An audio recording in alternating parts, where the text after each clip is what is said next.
Usa ka magtutudlo sa San Isidro Night High School sa Talisay City na biktima sa pagpanglamni. Nakuhaan sa CCTV ang pagsakay sa suspitsado sa iyang getaway vehicle da ang bag sa biktima. Si Luan Mirondina sa exclusive report. Midangop sa Talisay City Police ang magtutudlo nga si Juracy Abarquez human mabiktima sa pagpanglabni alas 2 kagahapon sa hapon sa Barangay Kansuhong. Gipakita ang biktima sa Rogues Gallery aron matumbok ang posibleng identity sa suspitsado.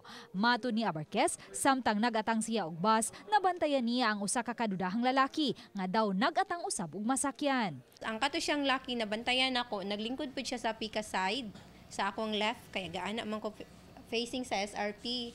Sa akong left niya, nitanaw ko siya nako. Pag tanaw na ko niya, nilingyaw siya sa pika side. So, mao to, kay padulong naman ang kanang may bus, nagkuot ko og pliti sa ako ang kuan, sa akong pitaka. Dayon, nilakaw siya, dayon bunlot dayon sa akong bag, dagan siya padung sa iyang motor. Unya, ni kuan ko, ni barog sad ko kay nigukod ko niya, ni syagit na ko og kawatan. Nadagit sa suspitsado ang duha niya ka mga cellphone og 12,000 pesos nga cash nga pangbayad unta sa credit card. Nakakuha ang biktima og kopya sa CCTV sa usa ka establishmento haduol sa dapit na hitabuan. Wala makita ang aktwal nga pagpanglabni apan nakita ang pagsibat sa sospek. Luwan sa iyang motorsiklo, dala ang bag sa magtutudlo. According sa biktima, dunay kamayong-mayong nga naong nya ato pa nang ipapaluapan karon.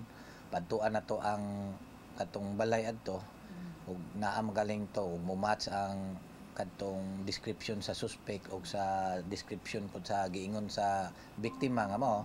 So pwede na to na siya dakpon dito ma'am kay ma-fall pa man gyapon og nag-hot pursuit. Nakatala na ang Talisay City Police og upat ka insidente sa pagpanulis, usa ka insidente sa pagpangawat ug usa ka insidente sa karnaping gikan Disyembre 1 hangtod Disyembre 16 karong tuiga.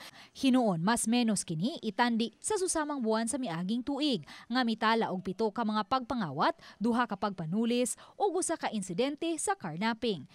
Subay sa hitabo gidasig ang publiko nga magmabinantayon ilabi na ning mga panahuna nga musiaw ang mga pagpanulis ug pagpanglabni.